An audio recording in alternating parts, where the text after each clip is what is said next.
Live everywhere. Daily Co's Radio on netrootsradio.com presents David Walton. Kagro in the Morning Show.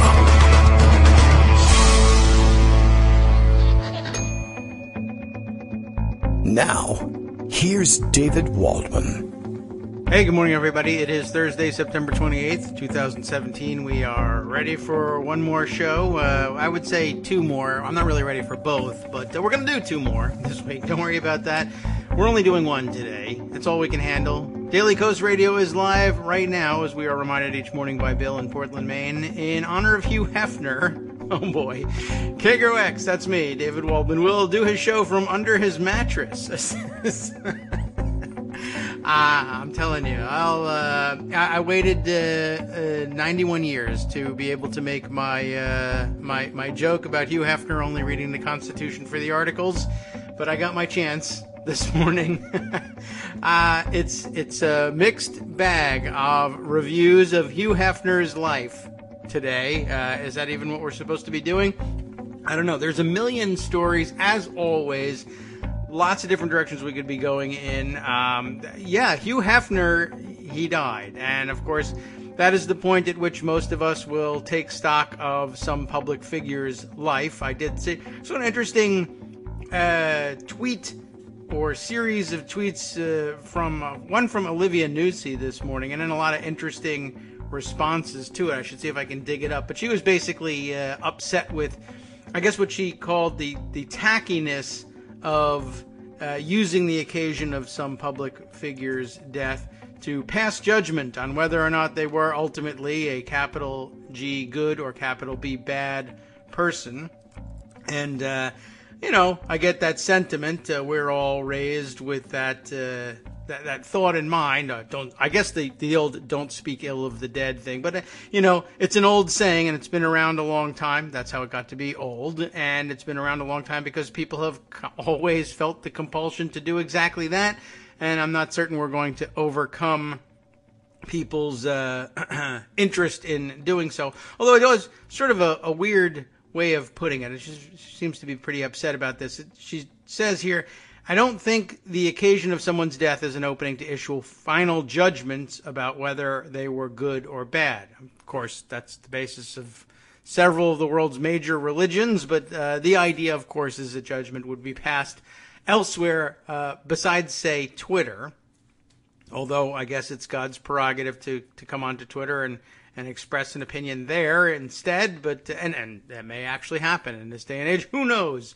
But the follow-up was kind of interesting. "I don't think the occasion of someone's death is an opening to issue final judgments about whether they were good or bad.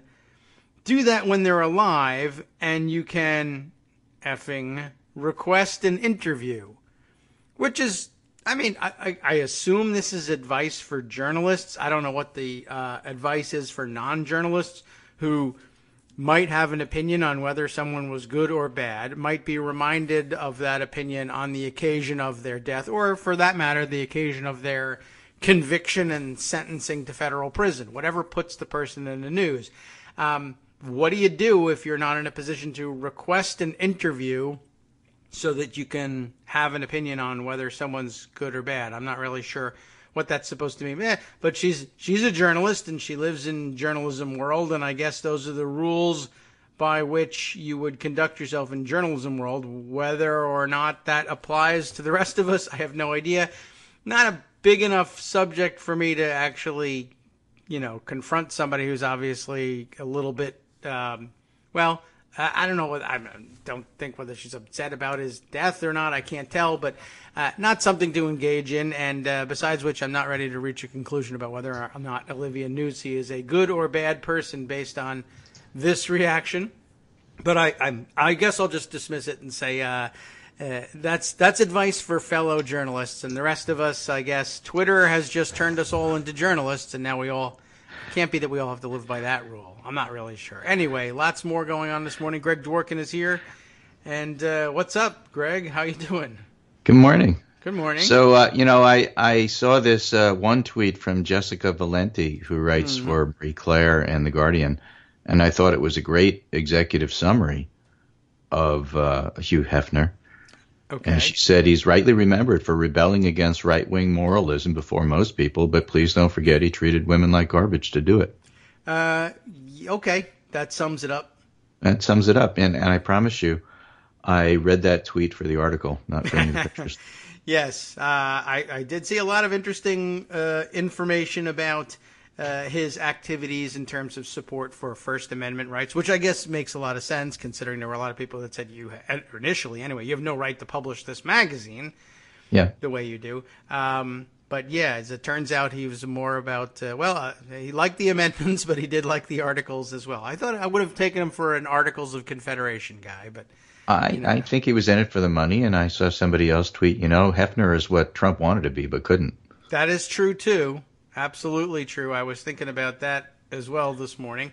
I thought that might be the thing that set Trump off this morning, or that maybe he was solemnly marking the passing of Hugh Hefner, and that's why he hasn't been out screaming on Twitter this morning. But he's still on with the NFL. He hasn't been tweeting this morning and screaming about all this because he's a loser, and he's been getting clobbered by so many different things in so many different areas, especially his tremendous, huge, terrible failure in Puerto Rico. Yes. That, he actually rescinded the Jones Act this morning.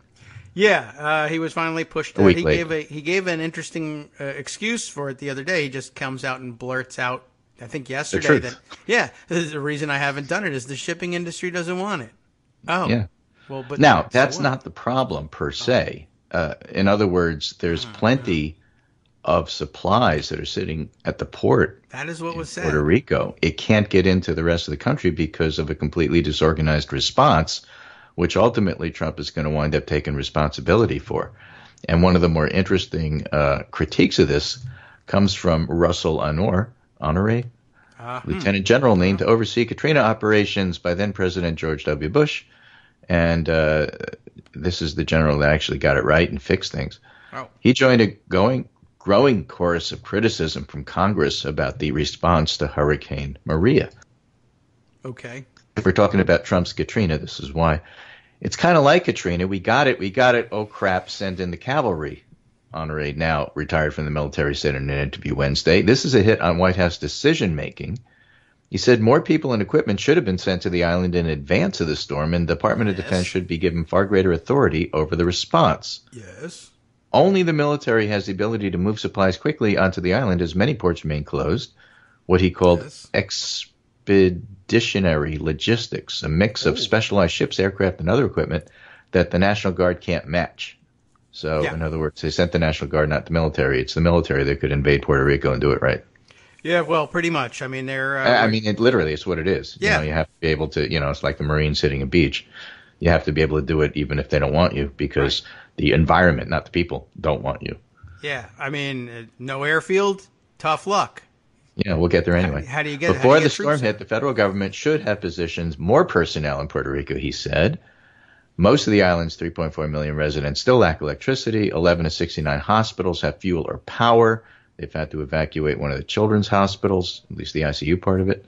That's increasingly putting the administration on the defensive as the humanitarian crisis grows. And you may remember all the way back to when Harvey hit, and I said to you, one of the big mistakes that people make in terms of responding to these things is claiming they're doing a good job too early. I said that back then. It's exactly what happened here. Trump kept patting himself on the back about what the great job they were doing, and it's a disaster, and that's what makes you look bad. Yeah, what makes it look worse is that... it's even more important for the people getting this stuff. True. But in terms of evaluating Trump's response, it's just one of the things you just don't do. It's a huge mistake. Yes. Every time somebody does that, it's going to come back to haunt them. Well, he was. There was just no way he wasn't going to do that. And if there's any difference between him and everybody else, George W. Bush, for instance, I mean, he made the mistake as well, but then he had the good sense to kind of shut up about it later. Trump will, in the face of universal acceptance of his failure, continue later to say what a great job, and how everybody's saying what a great job he's done, to him personally. Yeah. Now, Craig Fugate, who is a FEMA guy under Obama, agreed with Honore that the U.S. has yet to learn the lessons of past storms, but he said the solution wasn't to bring in the Army. Too many people think the military is the solution to every problem, and you're writing everybody's disaster novel in militarization and authoritarian regimes. I get that part. I don't like the whole idea of just, oh, well, we can't do anything. Let's just give it to the military. But in this case, it's the environmental and physical blockages that prevent supplies from getting to where they need to go. And there are certain cases you actually do need the military. Yeah, that's what we keep them around for, to do these things. Among other things. One of their other jobs is to kill people. But in this particular case, that's not what we're asking them to do. Yeah. Well, I mean, I think of the military similar to the way I was taught to think about McDonald's by Fast Food Nation, right? As a real estate company that sells people hamburgers to sell to raise rent money. The military is in the business of logistics and delivery. That's sometimes delivery of materials. They do that very well. Killers. And that's why you involve the military, but you also involve Amazon. And you also involve Walmart and other people who are good at logistics. And you make it a public-private consortium, and it's not military alone. But the military is the one that has to clear the roads. Yes, that's true. I wonder if we could maybe we use Walmart and Amazon for the next invasion. That might be a workable idea. Okay, well, we'll talk about that later with all my generals later on. I got a good plan. The nice thing about using Amazon to do it is that you can get 2-day delivery. Yeah, you might have to wait a little bit on that one. Sometimes they have backups. I would like to get rid of this whole Syria problem. Let's just click here where it says let's just do it in 2 days. Okay. Right. Yeah. Solve it now. I'll click the solve it now button. So what the media should be covering, my friend Karen Robinson and I were talking about this online, is nightly in-depth check-ins on Russia, Trump's business interests, and the impact of proposed policies, as well as the corruption. My observation today is that I'm really trying to figure out what is the bigger media undercovering mistake. Is it undercovering Trump's competence by trying to normalize him every day and pretend he knows what he's doing with things like North Korea and the Puerto Rican response? Maybe. Or is it undercovering the corruption? So that Tom Price and Pruitt and the other cabinet members can just fly planes at your expense and spend more time on private plane chartering than most people make in a year. Yeah, I guess, although they're doing a very good job uncovering it now, so, how do you 9 prevent months later. that? Well, yeah. I mean, but was that something that was obvious and on the record before, and they just said, well, I really need to cover the Dan Diamond peas and the some of the other reporters at Politico did a great job with Tom Price. And, to be fair, everything we know about everything is generally from the media. Yeah, that's the way what you know it is about on this hurricanes is from the media. What we know about what's going on in Puerto Rico is from the media. I don't mean to say that they are terrible and can't report and don't report. They do. But what they also do is attempt to normalize Trump to the point where they don't want to and will not cover these other things on the nightly news, on cable news every day, not just what you read in the Washington Post or Politico. Yeah. Well, that's true. We'll be longing for that forever because we got to get to, housewives of whatever. So we only have this much time. But there's no reason why you can't cover those things. I mean, Russia's a story every day, and the corruption is a story every day now that you know about it. And the impact of Trump's policies, he's done health care, and now he's doing tax reform. He's lying about both. And no, I don't hear people on cable or nightly news saying Trump, is proposing these things and they're not true. That is true that you do not hear that. That's what you need to hear. Yeah. For example, the tax stuff that just came out today. We know all about the lies about the healthcare. We've covered that. True. You want some good news about this? This is a really funny story from Mike Allen and Jonathan Swan in Axios. Is that good news? Okay. Funny in an ironic way. All right. Well, here's the headline: Trump skeptical of his own tax plan. That's a good one. Right. President Trump has built an escape hatch from his own tax plan in Indianapolis yesterday. Wow. He bragged that it's the largest tax cut in our country's history, But in the West Wing earlier, Trump resisted the framework that had been cooked up by congressional leaders plus economic advisor Gary Cohn and Treasury Secretary Steve Mnuchin, another corrupt cabinet official who takes planes that we did know about for a while. Why it matters: if Trump shows the fickleness he showed on repeal and replace, that could increase the chances the plan sinks with him blaming Congress. Or the fickleness he saw in Luther Strange. Yeah, exactly, which he does all the time. I'm winning, I'm not winning. Idiot. I didn't really mean it. Yeah. It's like, Pee Wee Herman. I meant to do that. What happened on Monday, there were some tense moments for Republicans at both ends of Pennsylvania Avenue as word got out Trump wasn't thrilled with the framework. Trump wanted to propose an even lower corporate tax rate. It's the art of the deal. Don't open the bidding with the number you want, 20%, down from 35. Open with 15 and then work back. Whose Trump idea was was also attuned to the political risks of raising the bottom rate from 10 to 12 while cutting the top individual rate. Actually, it turns out, Josh Barro does the math, and Justin Wolfer's economist does the math and says they've doubled the standard deduction by 15. That's 15%, not 50%, by 15%. So when you actually do the math, a middle-class guy saves about, $600. Okay, well, $600 is nice. Yeah, but it's not what they were promising. On Monday, Republicans on the Hill were genuinely uneasy and thought there was a chance POTUS wouldn't sign off. Tax reform is now an existential issue for House Speaker Ryan and Senate Leader McConnell. If they botch this, as they did health care, both chambers could lose their Republican majorities. Some conservative Republicans worry about a nightmare scenario for the party. No health care repeal, no tax reform. Party's two top accomplishments are bailout for insurance companies and amnesty.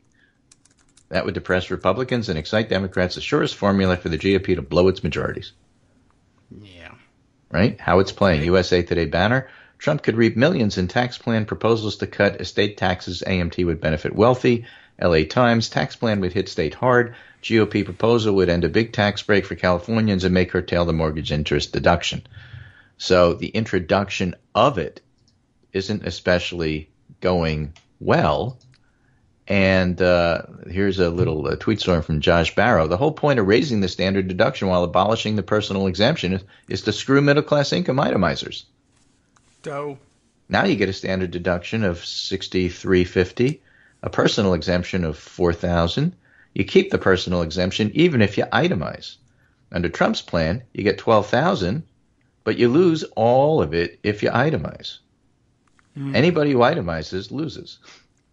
They're trying to fool you by bragging about a doubled standard deduction. It's a way to tax more of the income of many middle earners. Meanwhile, rich people get lower tax rates and a small business tax loophole you could drive a truck through and no estate tax. Right. And driving trucks is something that Trump likes and Puerto Rico needs. So let's get out of the way for this fantastic new reform. Right. Well, for seniors, when you add all that up, it means the doubled standard deduction is actually 3% larger. Okay. Right. So all this thing about, you have to understand, you people, all you libs complaining about this, doubling the standard deduction is huge. Yeah. Except it's not doubling it. That's interesting. I hadn't heard about the whole idea that that's not even available to you if you itemize, and that's going to be kind of huge in other areas too. I mean, your charitable deductions, if you're taking them, are no more itemized, very specifically itemized. I mean, and it's supposed to be the way Trump supposedly actually gives so much of his money. He really doesn't, but that is pretty big for middle class givers. That's going to put a gigantic dent in. Everything, the whole plan of, we'll just let charities take care of things and faith-based organizations, and we don't need to tax because we have, you should let people make those contributions voluntarily, and I guess they won't. Barrow wrote it up, and the title of this piece is "The Doubled Standard Deduction in the GOP Tax Plan is a Lie." Okay. Getting back to what I originally said, that's how Trump's policies and actions needs to be covered. Yeah. Because he lies every day. Just call it that. And stop with this. Well, we can't call it a lie because we don't know his motivation. Yes, we do. When did that become part of the definition? Oh, from the beginning. That's what the complaint was. You can't. You can say he journalists say it. misspoke. You can say that it's not true, but you can't say that he lied because nobody could really know somebody's heart. I think, I guess that's a nice. That's funny now, but yeah. that's what the line was January and February. I guess that's true. I mean, there's no heart easier to know, and no one easier to accuse read of lying. Twitter. You know what his heart is. Yeah, he wears it on. Read books about him going back to 1980. Be a New Yorker and know this guy from way back. This is the silliest thing, and it was one of the reasons we were so angry with media. And now there's no excuse. Yeah, I can't see what it might be. All right. Anyway, national polls, public gets it.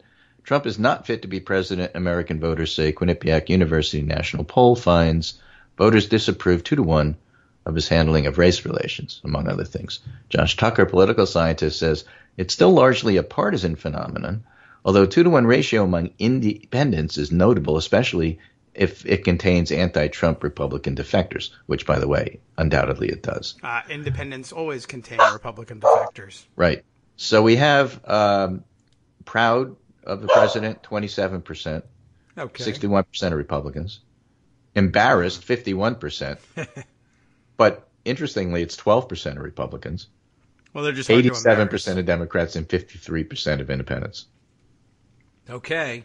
All right, 53 to 24, embarrassed versus proud for independents. But Republicans, only 61% of Republicans are proud of him.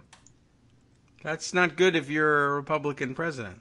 No, and 12% are embarrassed. To me, that's the 12% we're talking about. I'm talking about whenever you talk about trying to talk to Trump voters.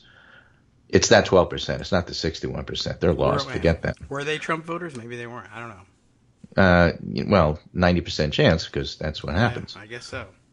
Right. So the other loser in terms of politics besides Trump here, Will Jordan notes that for YouGov US, Mitch McConnell job approval among 2016 Trump voters.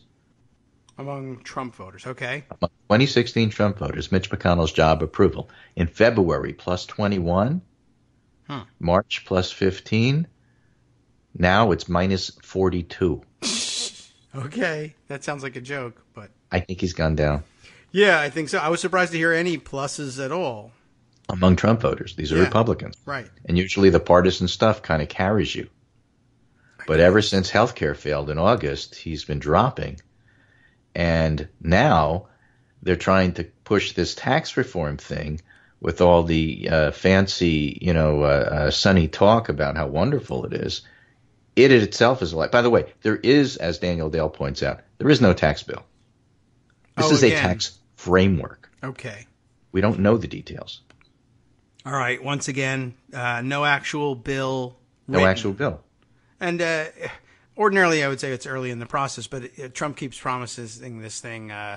2 weeks, we'll get it done. Well, 2 weeks is his standard, right? That's his go-to. We'll have it done in 2 weeks. Yeah, there's a whole New York Times article. What about Middle East peace? Well, we'll have it done in 2 weeks. What about fixing climate change? 2 weeks. Yeah, there's a whole New York Times article out. I think just yesterday about the number of times he says soon, 2 weeks, any minute now. Yeah, I like we'll see that. We'll see. That means you're fired. It does. That's exactly why I like it. Which is amazing because he became famous saying you're fired. But in real life, where there's actual real jobs on the line, not just game show jobs on the line, fired right away. Yeah, he's like, we'll see, gee whiz, I don't know, and then he won't fire you face to face like Reince Priebus. The reason that he's unhappy with Tom Price isn't because of what Price did. It's because it makes Trump and the cabinet look bad. Oh, well, right. The other guys who are doing the same thing, it's not so public; they don't care. I guess but not. This makes him look bad, so he's not happy with it. I thought it was that Trump was mad that he didn't. But why aren't they chartering Trump Airlines, Trump Airways, paying me? Yeah. Then I'd overlook it entirely. I really don't know why they didn't do that. I thought that was going to be. And that gets back to my why isn't the media covering this corruption stuff? Oh, that again. Yeah. You just never give up. Anyway, okay. Big picture. So we have that big picture from Quinnipiac on Trump, and we have the big picture on McConnell from YouGov. Two guys that don't want big Robert pictures, Costa writes in the Washington Post, Alabama defeat leaves Trump weakened, isolated him in mounting challenges. It's not really anything in the article that you didn't already know. Talks about Trump's mood and how unhappy he is about stuff. And therefore you can expect some really nasty tweets in the next day or two because he's getting pounded on all sides. Yeah. because that's his outlet. Well, that's where he goes to make himself feel better. Mm-hmm. I hope it never works again. Yeah, you never know. Anyway, you can find stuff on Vox. The Republican tax plan is a deficit-busting mess and would slash the president's taxes. Of course, he's lying about that. They'll tell you what a deficit is, too. Yeah.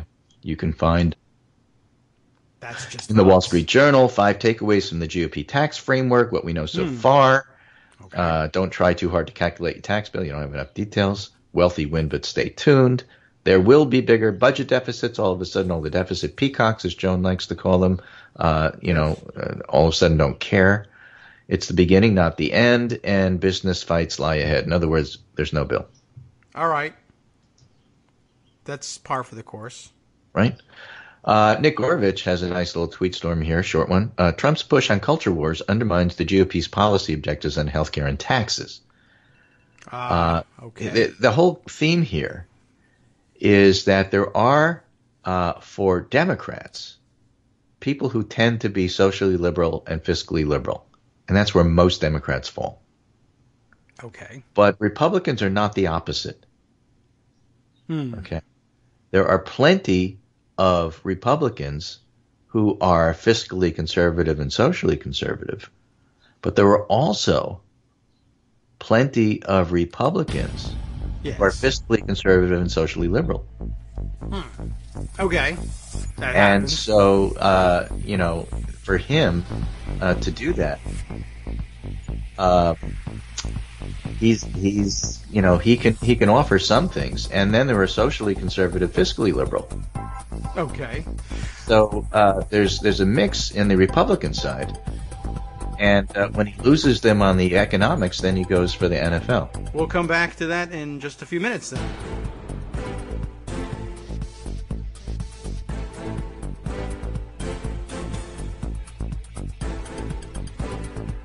Welcome back now to the Kagro in the Morning Show here on Netroots Radio. We left off for the break discussing the Nick Gorovich tweet storm that Greg provided for us.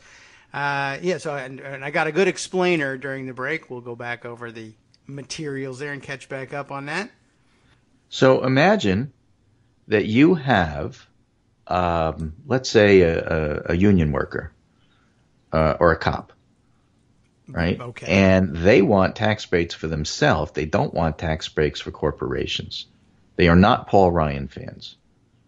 They don't like the orthodox Republican agenda, which is getting rid of the Affordable Care Act and tax breaks for the rich. They don't like that. This is the populist group that Trump was playing for, but they're very socially conservative. All right, got it. And it's easy to picture folks like that. I grew up with folks like that. Okay, sure. So they've fallen in for a lot of the Republican agenda in the past, and the idea that tax. But they were breaks, never thrilled with it. Yeah. So now Trump comes along and he says, "I'm different. I'm going to break everything." And they go, "Yay, break everything! We want somebody who's in there who's going to break everything. We want a disruptor. We want a chaos agent." So he goes in there and he says, I'm not necessarily going to go with everything that Republican orthodoxy says. I might, not get rid of Social Security. I might not get rid of Medicare and Medicaid. And I might not get rid of the health care that everybody needs. And the Republicans don't like that, and I don't care. I'm fighting for you. And then, of course, he goes in there and he does exactly what the Orthodox Republicans want him to do. Yeah. So his base gets restive. And they said, we didn't send you in there just to be Paul Ryan. Paul Ryan was already there. We hate him. True. Right? Yes. And we already had McConnell there, and we hate him, and I just gave you the polling numbers to prove it. Right. So what are you doing? And Trump says, don't worry about that, NFL. Okay. That makes I'll give you what you want on the social side. Just leave me alone on the fiscal side. And it might even work. That's his play. We'll see if it works or whether it doesn't work, but that is what he is doing. That makes some sense, I would say. I don't know. So Gorovich says these folks delivered him the election, but they also oppose tax cuts for the wealthy, cutting Medicaid, health care, et cetera. Now, don't forget, there are people, half the party is fiscally conservative and are perfectly happy with the Ryan McConnell agenda. But the other half of the party are socially conservative but not so happy.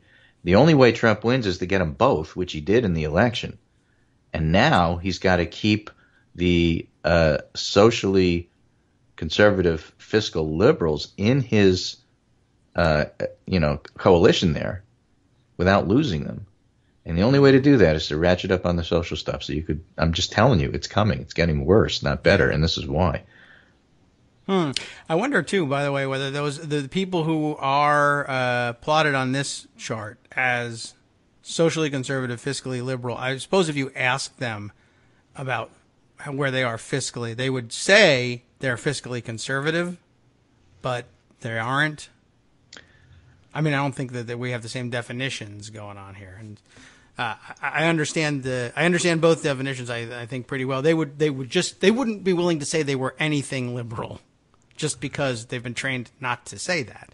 Well, but that wasn't the question. They didn't ask this you, is defining economic dimensions by other ways. This is a Lee Drutman chart based on his work. But the point that Gorovitch is making is actually not so pessimistic. He points out that Trump understands this much better than Ryan and McConnell. Mm-hmm. And he says it's pretty clear that GOP leadership either doesn't understand this or doesn't care. And either way, they're asking for trouble if they think, and it's probably that doesn't care rather than doesn't understand. Yes. In other words, the donor wants tax cuts on the rich. Yeah. Just like it was the donors, you could see it play out even more clearly because it's already done. The donors are the ones that wanted the Affordable Care Act repealed. Yes. Not these folks. These folks are the ones that are going to lose their insurance. These are the people in Kentucky and other places that are going to lose their Medicaid. Yeah. If that bill actually went past. That's not what they want, but it's what the donors wanted. Right. Well, it's a good parallel. That's why the health care bill was only like 24% popular. Yeah. I think it makes a good parallel. I mean, how long did we hear about the people who said, I hate Obamacare, get rid of it. And then you say, well, aren't you going to be upset if you lose your insurance? Well, I won't. I have something else. Or I have Connect. Yeah. Or I love I have Medicaid. Yeah, there's the you're not allowed to throw people off of your insurance for pre-existing conditions anymore, and I'm glad that the Republicans gave us that. I hate Obamacare. Or, I heard him say all that stuff, but I didn't really think he was going to do it. Yeah, that too, right? Also, that's out there as well. The reason I voted for him, because I didn't really think he was going to do it, is because I actually like all that stuff. So that's a big part of the coalition. And then he puts out this healthcare thing, and they hate it. But the donors push for it. They're the ones in the other quadrant, the ones that are fiscally and socially conservative.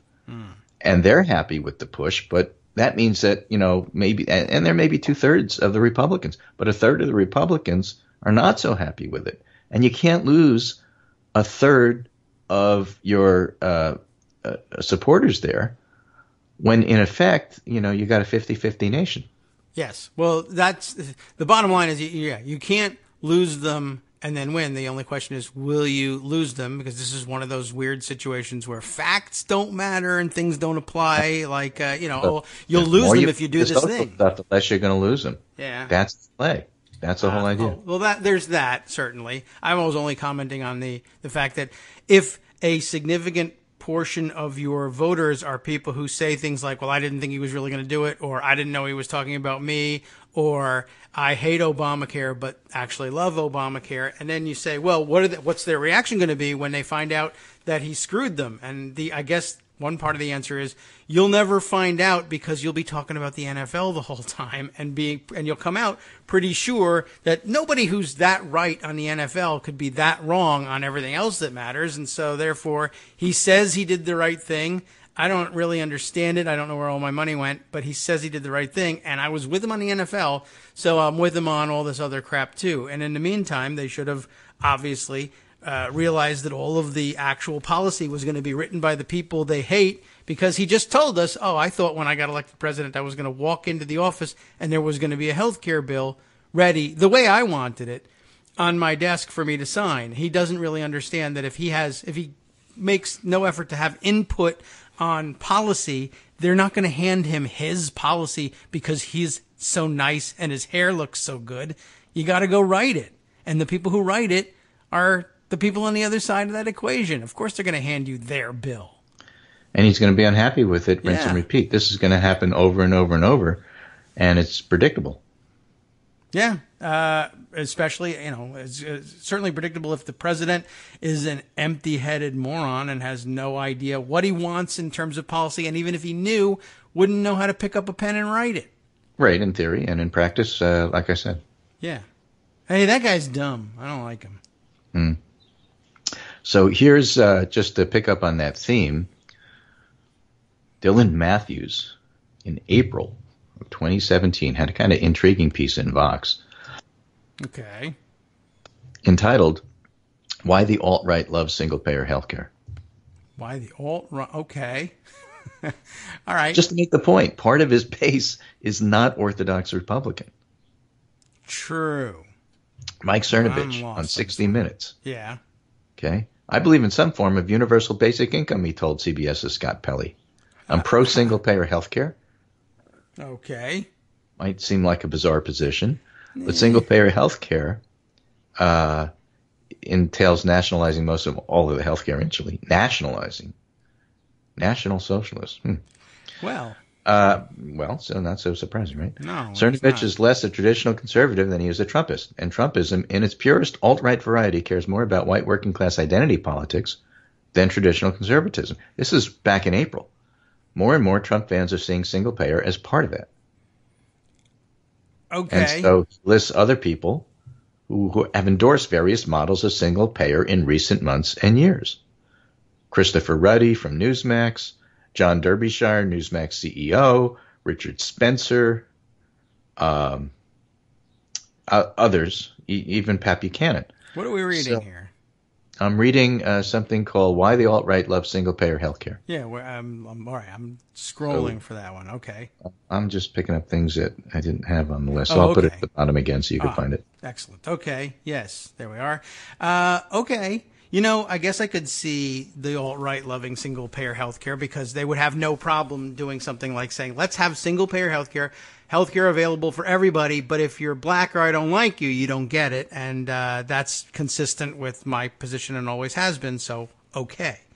Again, the point being it's not the Paul Ryan, Mitch McConnell version of republicanism.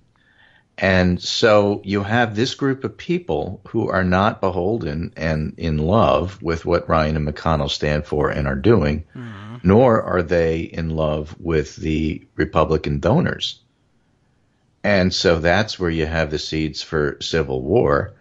And where do you see that happening? Why, look no further than Alabama, where you have Luther Strange on one side representing the McConnell-Ryan donor wing of the party, Yes. and Roy Moore representing the alt-right wing of the party. And guess what? In Alabama, the alt-right side won. Yeah. Now, are we supposed to believe that Roy Moore is going to go to Congress and vote for single payer, though? No, but it would be less surprising if he did that, having had this discussion, if you ever hear him even intimate that there's something that might be worth discussing. I guess. I'd be afraid that Because there's nothing about his platform that is traditional conservative. I guess. Well, look. And you have to stop thinking of them as being traditional conservatives. They're not. I do. I have stopped thinking of them that way.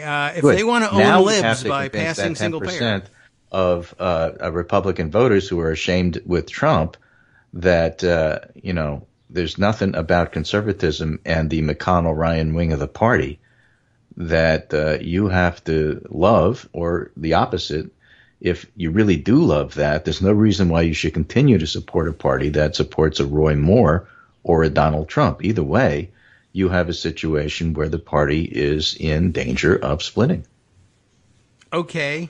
And there's nothing wrong with parties dying. If they don't deserve to live, let them go. If the Republican Party is going to find it in its heart to somehow overlook everything Roy Moore stands for and what he stood for in the past, then screw him. They have that capacity. They do. And that's probably what's going to wind up happening in the short term. In the long term, I'm telling you, it's going to kill them. All right. Can we get to that alt-right. already? Oh, alt-right. Can we get to that, please? I just want to fast forward to the part where it kills them. 2 weeks. All right. Fair enough. Abby sees the Grim Reaper already.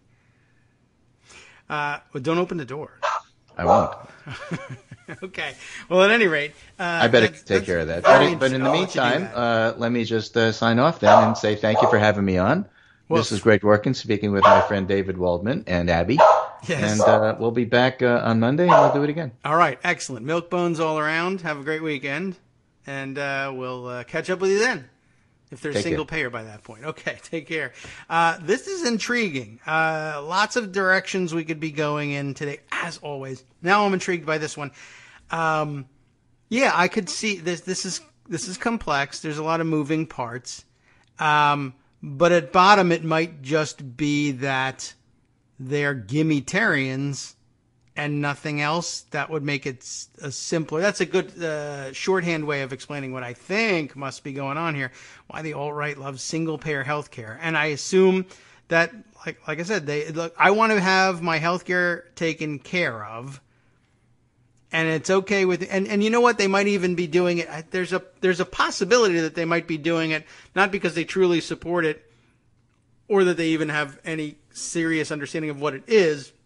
I was joking before when I was saying, hey, if you want to own libs by passing single payer healthcare, that's fine. Go ahead and do it. And it's right at the critical moment of passage that we would really find out where they are on this thing. And there is some possibility, given the way these guys often operate, that they really are doing it to troll people. And I'm for single payer healthcare just to confound everybody and to freeze them in their tracks and say, well, there's maybe more than meets the eye to these alt-right types. When in fact, when the votes are cast, they will not be anywhere to be found in support of real, honest-to-God single-payer healthcare. They may propose something that they call single-payer healthcare, but it will, exclude. I mean, for like, what skin off the nose is there for an alt-right white supremacist, an avowed white supremacist? What white skin off of his nose is there if Richard Spencer says, I'm for single-payer healthcare, and yes, I believe that it should be available only to white people? Like everyone else would be appalled and say, that's no kind of a policy. And he would say, I'm a white supremacist. Of course I support that. I'm not embarrassed by you pointing out that I'm for single-payer health care for white people and for nobody else. That doesn't bother me.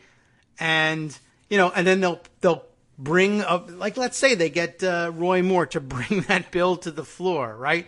And everybody says, that's crazy. I can't possibly support that. That's overtly racist and nuts, and it doesn't even do anything for our country, to be quite honest, to have, 50% of the country without any access to health care, but white people get it for free or, at least for lower cost. I don't know if it would be lower cost if it only covers half the country. It doesn't matter, though, if the plan works or not. The idea would be to get Bernie Sanders or whoever else that they think is emblematic of the left to vote no on this thing and say, hypocrites, I offered you single-payer health care and you voted no. When the chips were down, you're a coward. Well, I'm not. I'm voting against your ridiculous proposal for an overtly racist health care policy. An overtly racist anything. But, I mean, it's absurd. No one ever thought before to bring forward an overtly racist healthcare policy. Well, we're smashing up the system. So we did with the unexpected. And if you don't like it, good. And you voted against single-payer healthcare, and that's on you. I knew you weren't serious. Now let's get down to business, which is what? A serious healthcare policy? No. Having torchlight rallies and screaming about the NFL. That's our business. I'd be interested to who knows? And should I parse this? Should I read this thing and find out, Richard Spencer and some other bunch of idiots hold super serious sounding healthcare policy ideas very closely, and they really do support them. How can I tell if this is just a big troll operation or not? We made you believe we actually believe this. Owned. Remember what these alt-right guys love more than anything else? The 4chan roots of these guys. What would they care?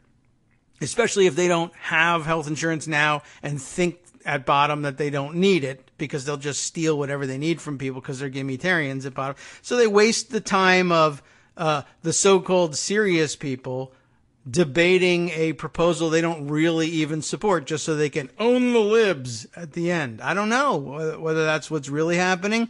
That's the thing. You can't tell whether they're being serious or just trolling you for the lulz. So I recommend launching them on a rocket into the sun. And then if we want to talk about single-payer healthcare, we can do it. All right, let's take a look at what they got. When Mike Cernovich, one of the most prominent alt-right internet trolls, supporting Donald Trump, was interviewed on 60 Minutes, he used the platform to spread conspiracy theories about Hillary Clinton's health and to allege that she is involved with pedophilic sex trafficking operations. But he also declared his belief in single-payer healthcare. So let's reserve judgment on whether he's good, capital G, or bad, capital B, until he dies. And then we can bring that up over the objections of Olivia Nuzzi. I am ready for his death, however. I'm mentally prepared. So anytime they want to, bring that on, we'll talk about it. I believe in some form of universal basic income, he told CBS's Scott Pelley. Greg told us that, citing concerns about technological unemployment. I'm pro single-payer healthcare. Is that right-wing or is that left-wing anymore? Well, if you have a lot of people, a large swath of the company or country are suffering, then I think we owe it to all Americans to do right by them and to help them out. Except that's a lie. He doesn't really mean all Americans. He means white Americans. And that's one of the problems with dealing with these guys as a legitimate force or legitimizing them and discussing policy with them. And if it's all an elaborate joke, at the end of which they are willing to say, I don't actually care if you say I'm overtly racist, I admit it, or I don't actually care if there really is a policy passed at the end. I was doing it for the lulz. I wanted to make you look like an earnest goofball and laugh in your face when I pull the rug out at the last minute and say, ha ha, look at the jerk who really wanted single-payer health care. Lulz! How do you even enter into conversations with that? No, you don't. And you know what? I bet you at the end of the conversation, you're going to feel like punching that Nazi. But, that's problematic. This might seem like a bizarre position for a far-right conspiracy theorist to take. It is. Single-payer healthcare, after all, entails nationalizing most or all of the health insurance industry and having the government set prices for doctors' services. On the other hand, as Greg pointed out, maybe it isn't completely crazy for a far-right conspiracy theorist to take. After all, Nazis were National Socialists and yada, yada, yada. And they nationalized the hell out of everything. They were super right-wing, but nationalized everything that they could for completely wacko reasons. But, these guys are complete wackos, so I guess it's possible. Conservatives in America have spent the better part of the past century arguing that the idea is socialistic, would lead to long waits for life-saving treatment, and would give the government power over the life and death of its citizens. Of course, National Socialists love the idea of giving the government power over the life and deaths of its citizens. They just take the bits and pieces of policy that play at the moment. I'm for liberty. I'm a libertarian, really, basically, is what I'm saying. Oh, wait, actually, I'm for the nationalization of entire swaths of the economy. They're gimmitarians. Gimmitarian is still the best description of what's going on here. And if you're new to the show, gimmitarian is my own term. I coined it. You have to pay me $1 million if you use it, because I'm libertarian. And it just means I want what I want when I want it. And if I don't want it tomorrow, then I never wanted it. And shut up, you lib idiot, for saying that I did. And get out of my face, and whatever I want goes, basically. If I think I want it, gimme it. I don't care what the consequences are. Don't constitution me. It's unconstitutional. I want it. Shut up, you egghead. Just gimme it. What's so hard about that? That's gimmitarianism, basically. And there's a refined version of it, too. Like, I want to tweak the tax code to give myself a big break and screw the rest of you. And if you're worried about that, or you say, well, what would that do to the country if 90% of the populace is burdened with taxation? It makes it absolutely impossible to meet their basic needs, but you're sitting on a pile of gold. And the answer is, I don't care. I'm sitting on a pile of gold. But instead they say, well, I'll invest it and it'll trickle down and we'll make jobs for the rest of you. Don't worry about it. It takes many forms. Okay, so yeah, it might seem like a bizarre position for them to take. Conservatives in America, of course, say it's socialized medicine and it's going to kill everybody. But Cernovich is less a traditional conservative than he is a Trumpist, and Trumpism is, in its purest alt-right variety, cares more about white working class identity politics than traditional conservatism. Why is that the case? Because they're gimmitarians. They care more about white working class identity politics because they are white working class people, certainly as compared to the billionaire class. And their policy, as they describe it, has enormous benefits for them. And if it begins to benefit people they hate, they make no bones about saying, yeah, we'll rewrite the law to eliminate the people I hate from it. And that does not embarrass me because I'm an alt-right troll. I guess that's really it. And part of this is normalization too. Oh, well, is it the fact that Cernovich is just a selfish prick a-hole who revels in the opportunity to inure every benefit to himself that he can and deliberately and overtly cut out people, sometimes based entirely on race or religion, skin color, what have you, and cut them out of the benefits? Isn't that embarrassing to him? No, because he's an alt-right troll. So, but is he just the worst possible kind of person and someone that you cannot deal with even for a moment in good faith and really belongs in prison more so than at the negotiating table? Yes. But that's not what media does. He puts on, a suit. Or even now he doesn't. I'm here as a schlub, the dirtbag right, but I'm wearing a Make America Great Again hat, and I have I have 1 million followers on Twitter. So therefore, you have to reach out and understand me. After all, Trump, quote unquote, won, which the rest of the show could be about, since more and more obvious that what contributed to the quote unquote win was Russian money the whole time. But whatever. Controversial subject, perhaps. Should we set it aside for later? But yeah, we're interviewing Cernovich about what are his ideas about single-payer healthcare, because we're so surprised. Well, it's shocking and interesting and so intriguing to me that a right-wing... I don't know whether I can blame them for it or not, for doing the interview, but I can critique it and say, look, there's another way of looking at this at the very least. Am I not entitled to that? Cernovich is a prankster more than anything else. And now we're like, well, what are your views on constructing a single-payer healthcare and guaranteed income for all? What are they? They're whatever will trigger you, libtard. That's what they are. And then tomorrow, if you find out that I was only about triggering you, then they're not my views. Go screw yourself. Pepe wins. Whee! But we're interviewing him because it's intriguing. And hey, the breakdowns along party lines might not be as clear as we all think, and we'll look at it from a political science perspective, and it's all a prank. I don't know. So, but here we are interviewing Mike Cernovich about this. Well, more and more Trump fans are seeing single payer as part of that. Are they? Really? I don't know. Because there's no one to negotiate on their behalf in good faith.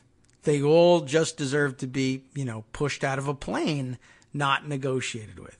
But then I'm intolerant, so what can I do? All right, I'll back off. Alt-rightists and other Trump-loyal conservatives, Richard Spencer, VDare writer and ex-National Review staffer John Derbyshire, too controversial, too racist for National Review, pushed out. Newsmax CEO and Trump friend Christopher Ruddy, a one-time Donald Trump Jr. speechwriter and Scholars and Writers for Trump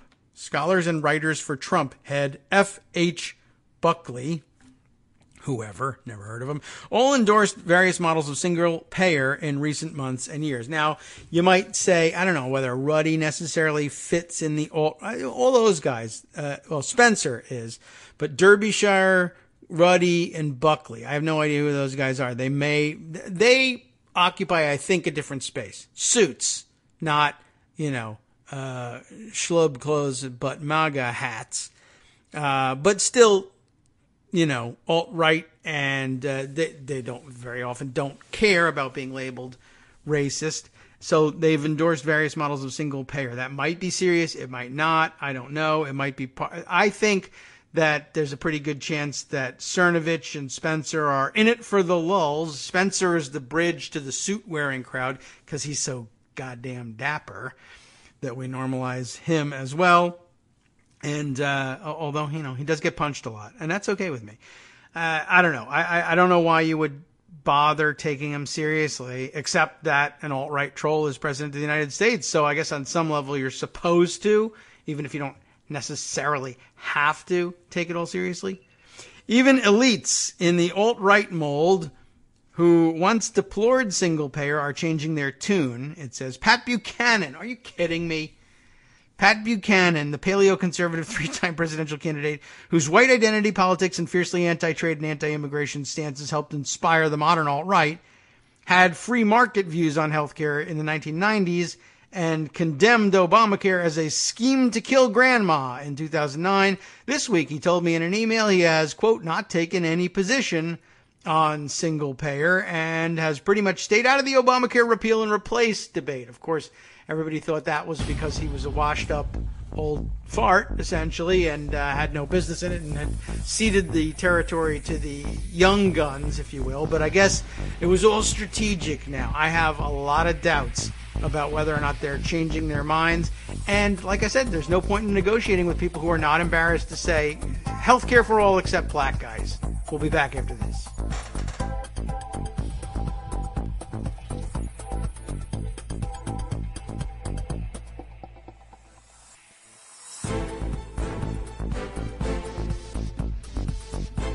Welcome back once again to the Kagro in the Morning Show here on Netroots Radio. We left off in the middle of this. Thing could take us all day to read through, and I don't know. It's important. They deserve the rant, but I don't know. Well, we'll see if we can't find each turn is more surprising than the last one. So I'm going to keep going just at least for the moment. Curtis Yarvin, a Silicon Valley programmer whose writings under the pen name Mencius Moldbug, we've mentioned that guy's name before, helped launch the neo-reactionary branch of the alt-right.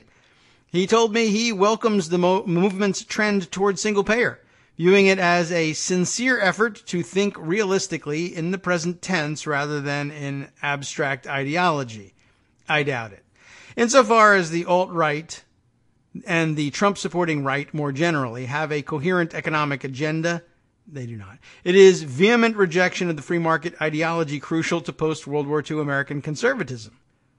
While Paul Ryan reportedly makes all his interns read Atlas Shrugged, figures like Cernovich, Spencer, and Derbyshire are trying to build an American right where race and identity are more central and laissez-faire economics is ignored or actively avoided. This has become most obvious on immigration and trade, where libertarians' opposition to most or any government restrictions is in tension with the alt-right's economic nationalism. But it's also true on health care, where the pure alt-righters, if there is such a thing, are joined by more mainstream pro-Trump voices like Ruddy and Buckley, and even some Trump-wary conservatives such as Peggy Noonan. The Trump-supporting right's case for single-payer is part of a vision, it isn't, of a party where ideological purity on economic issues is much less important and where welfare state expansion can be accommodated if it serves other goals, like building a political base among working class whites. Keep that in mind, working class whites. Welfare for whites and screw the rest of you to death. That's not a policy that needs to be entertained in a Vox article, though I again, contradiction to all that, I am grateful that this has been laid out. I was not aware of this. Now I am. I thank you for writing the article. It was your duty to do so. From now on, you need to take this stuff with a grain of salt, and I believe that you have that ability. I don't know that you'll deliver on it. I don't know that you agree with me, but that's what I think is necessary from this point onward.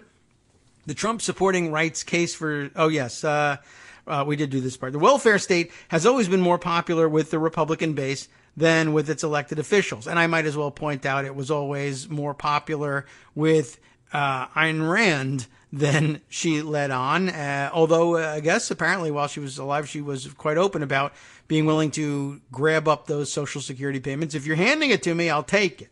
I morally object to it, but thanks for the money. So I don't know if this is anything new or not. Trump arguably won the presidency in part, Oh, here we go again. Why did he win? He didn't win. By being the first Republican in years to promise to protect Social Security and Medicare. But again, if he has no idea what that involves and no idea how to do it and no inkling that it's up to him to provide that and to provide leadership for supporting it in Congress, then what's the difference? Quite honestly, I could stand here and say everybody's, okay, you know what? I'm going to do the same thing. Basic income for everybody. I really believe they should. Why not? Single-payer health care. Sure, why not? Do I have any capacity to deliver it? No, I don't. And if it all falls apart, the difference between me and them is I will be embarrassed that it fell apart, and they will say, lulz, pwned libtards, and walk away. Don't bargain with these guys. Dylan writes here, my colleague Sarah Cliff has run focus groups with Trump voters where participants bring up their admiration for Canadian-style single-payer unprompted. The alt-right single-payer fad suggests that elites are finally catching up. Interesting, true, hard to pigeonhole Trump voters in a focus group with these guys and the scheme they may or may not be hatching to own the libtards. I hate to have to keep using that, but just to punch that feeling I have home and in a gut wrenching at a gut level, you know. Anyway, hard to believe that they're like in on the conspiracy. They might actually really believe that. They fall in the class of people who either think, I didn't really think Trump was going to do that, or he said he was going to protect all of this stuff, and it's the conservative establishment on Capitol Hill that's forcing him to swallow this stuff, or I didn't think he was really going to come for me, or, you know, I guess if you believe that the people at the policy level, the suit-wearing level, are really literally going to be willing to push health care for whites only, and I'm not embarrassed to say that, then I guess it's not nonsense for Trump voters at the focus level group to believe things like, yeah, he says he's going to do all these things, and yeah, they're all contradictory, but yeah, he's going to give me what I want with respect to health care, and it's all going to come out fine, and who cares who pays for it anyway? None of that stuff matters. I can just define away the debt if I want to, because you can do whatever you want. Now that I'm president, sure. I guess they're no crazier than the people sitting up on the stage in this panel in suits saying they're now for single-payer health care. And they probably have heard things like, yeah, in Canada you can get taken care of. Why can't we have that? And, you know, it used to be 10 years ago, they were Tea Party activists, and where the line was, who's going to pay for it? You know, and you might point out to them, you know what, I'm beginning to think that maybe you were only opposed to universal access to health care through, say, something like the Affordable Care Act because the president was black. And what do you do? How do you now deal with people who are willing to say, yes, that was the point. He was black, and I hate black people, and that's why I didn't want his health care plan. I wanted something more liberal. Well, you know, wouldn't you have accepted this as an incremental step towards it? No, a black guy did it. Well, now what do you do? How do you have the rest of the conversation? And how do you sit down and design? Can you really sit down at a table and say, well, could I ask you this for the good of the healthcare system and people who will benefit from this? Can we put aside the racism and say, talk with me for just a second about how you would design this system? Like, is that worth doing? They don't know how to do you. First of all, you can't possibly design. How do you design a universal anything that excludes anybody? That's nonsense. But who cares? I want it. Well, so at the table that you leave them at, because I'm not sitting at the table with these guys, they'll design that up just fine. I mean, it won't work. It'll bank, and the prices won't come down because 50% of the market is excluded from it. That won't matter to them. I mandate by law that my prices be low. Well, you know, something, blah, blah, blah, take it all the way to the Supreme Court. Who cares? I put, right-wing, alt-right bloggers on the Supreme Court now. They'll approve it. Whoops. Yeah, that could happen. That leads me to another article, by the way. Although I'm very intrigued by this, I gotta stop for at least, otherwise we're never going to get through this. We're like halfway through the article. Intriguing subtitle for the next section, the ultranationalist case for single-payer healthcare, and I'd sort of be interested in looking at it. But again, what's the point of dissecting a prankster's plan for single-payer healthcare, or anything for that matter? That's what's at the bottom of all of this for me, is you told us for the first year of the Trump administration and the last year of the Trump campaign that you were not people to be trusted, that you were in it all for the lulz, and you were racist on top of it. So what's the point? I'll negotiate with you only to have it collapse at the last minute. Not interested. I guess there's really not that much of the article left, but I did then, it prompted a comment that I think will bring me to another topic worth bringing up. Where is this thing? I'm looking around.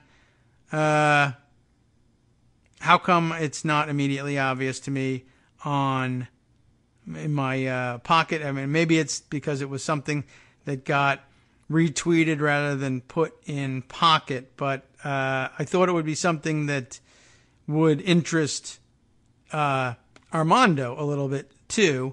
Let me see. Now I got to scroll through my tweets to see if I can find it. But it was basically a story we haven't caught up with yet.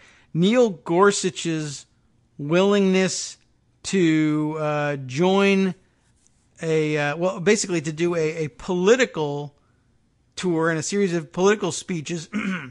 He was campaigning basically around Kentucky with Mitch McConnell, and on behalf, I guess, of McConnell's choice of candidates all over the place, and that he is giving a speech at a Trump hotel somewhere. Where did I see this thing? How come I can't find it now? Maybe I forgot to even retweet it. But what that story is an important one, and the fact that Gorsuch has no interest in there it is.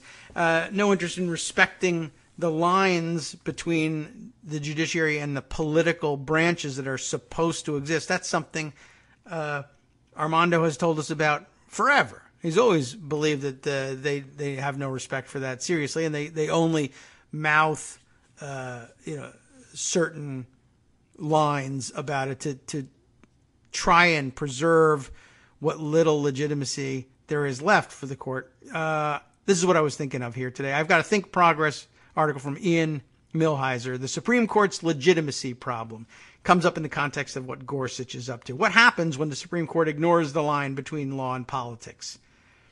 Neil Gorsuch, it starts here, the man who occupies a seat on the Supreme Court because Senate Republicans held it open until Donald Trump could fill it, is on a bit of a victory tour.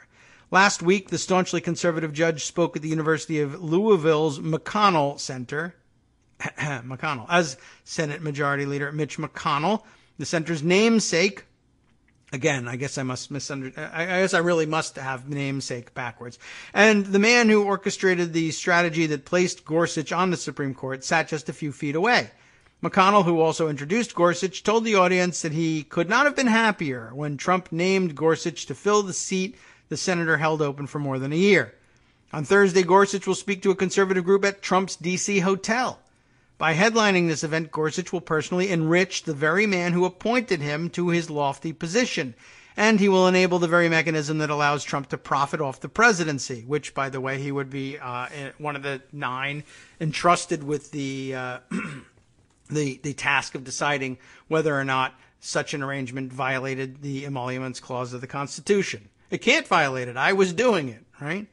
It is unlikely, to say the least, that conservative groups favor Trump's hotel as a venue because they are fond of its $24 cocktails. Then, in November, the tour will resume when Gorsuch keynotes the Federalist Society's annual lawyers' conference, the same conservative legal group that Trump relied on to pick Gorsuch in the first place. Neil Gorsuch knows where his bread is buttered, and he rewards his friends. The ethical implications of some of these events are uncertain. Gorsuch's speech to the Federalist Society is fairly ordinary. Judges often speak to this particular organization. The speech at the Trump Hotel, by contrast, drew concerns from multiple experts on legal ethics, many of whom are academics with no direct stake in Gorsuch's behavior. But even if Gorsuch's actions don't violate any explicit prohibition, they are certainly bizarre. Judges typically do not spend their early months on the bench conspicuously doing favors for the political actors who helped place them there. As The Atlantic's Garrett Epps writes, having decided to accept the nomination so befouled by politics, Gorsuch might have displayed a sense of humility. George W. Bush, with that narrow victory, quote-unquote victory, he's going to have to pivot to the center. He's going to have to govern from the center. He's going to have to realize he doesn't have a mandate. He can't claim a mandate. He claimed a mandate. Narrator voice, he did claim a mandate, right? Having decided to accept the nomination so befouled by politics, Gorsuch might have displayed a sense of humility. Instead, he will not even pretend to care about how the losers in the process see either him or the court. Nor are there any signs that Gorsuch's gifts to his political allies will be limited to a few speeches. As the conservative commentator and law professor, Hugh Hewitt, wrote in the Washington Post, Gorsuch's appointment ensures that the Supreme Court will take a generally hands-off policy on election law and redistricting. In other words, when Republican legislatures pass laws that make it harder to elect Democrats, Gorsuch has shown every sign he will wave those laws through. That process will begin almost immediately during the Supreme Court term that begins Monday. That's right. I forgot we're nearing. I don't know how I could forget I was nearing October when we've been talking about the fiscal year ending so frequently, but somehow I forgot about the Supreme Court about a part of this. During the Supreme Court term that begins Monday, justices could either end the era of partisan gerrymandering or deeply entrench it. And entrench is a key word here. Think about it, and the long-term listeners can think about it in terms in the way entrenchment is used in the constitutional hardball concept that we have discussed on the air. But I mean, the actual article of constitutional hardball, Mark Tushnet, who wrote it, and it should be required reading, essentially. But basically, that's exactly what will happen here, is if the justices go one way, they could end the era of partisan gerrymandering, or if they wave it through, as Ian suggests Gorsuch wants to do, it just legalizes it from here on in. Of course, that precedent could always be overturned by a future super liberal Supreme Court, but good luck getting one of those. They could breathe life into what remains of the Voting Rights Act or gut the law even further. They could dismantle much of the Democratic Party's grassroots infrastructure. Wouldn't that be convenient for them if they did do that? And why not? Hey, why not put Mike Cernovich and Richard Spencer on the Supreme Court? We're just here for the lulz. The Democrat Party is illegal. If you donate money to the Democratic National Committee, you are hereafter under arrest. What? That's outrageous. A huge violation of everything the Constitution says. Well, we're the final word on that. Well, that's ridiculous. How did you get on this? I don't know, but I'm here. I mean, I got 50 votes, so kiss my ass. That's what's stopping them now. Decorum? Lulz. Gorsuch, along with four of his fellow Republican appointees, have the power to set in motion a downward spiral in which the Supreme Court enhances the GOP's ability to win elections, specifically, thereby entrenching the court's Republican majority and undermining the legitimacy of what's become an increasingly partisan institution. What about the future of American democracy? Screw that. Gorsuch owes his job to a fundamentally undemocratic system. The man who appointed him won nearly 3 million fewer votes than the winner of the popular vote. The senators who opposed Gorsuch represent over 18 million more people than the ones who supported him. Meanwhile, President Barack Obama, a man who won 2 popular elections, did not get to fill the seat that Gorsuch now occupies. So there's a devilish symmetry about the fact that Gorsuch is likely to spend his first full term on the court fighting to make America even less democratic. If the midterm elections were held today, according to Real Clear Politics' average of generic congressional ballot polls, whatever that's worth, Democratic House candidates would win the popular vote by just over 8 points. That is barely enough for them to regain the House, and might not even be enough. A shift just slightly in the GOP's direction, hint, hint, Russian trolls, will place Representative Paul Ryan back in the Speaker's chair, even if voters hand Republicans a resounding defeat in the popular vote.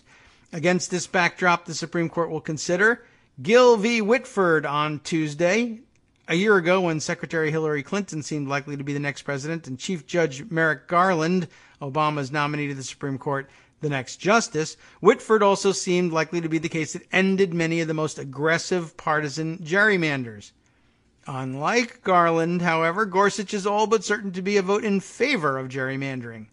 The only vote that's seriously in doubt in Whitford is Justice Anthony Kennedy, a conservative who's been reluctant to halt partisan gerrymanders in the past. By swapping out Garland for Gorsuch, in other words, the Senate Republicans most likely preserved their party's control of the other house of Congress. The power to kill Trump care for good, to investigate a Republican administration, and to stop other deeply ideological legislation may be denied to Democrats, and not because of the will of the people, but because of the will of 5 men. The next 2 terms, moreover, are likely to see a rush of cases with profound implications for future elections, cases that will build upon prior decisions undermining the American democratic process, such as Citizens United or Shelby County v. Holder's blow to the Voting Rights Act.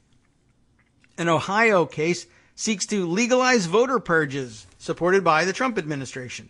Another case that's likely to be heard this term seeks to defund public sector unions, robbing Democrats of much of their infrastructure in the process.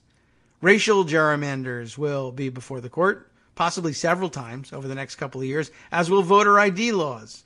Voter ID laws, of course, a form of voter suppression that disproportionately targets low-income voters, students, and people of color, all of which are the groups that tend to favor Democrats over Republicans.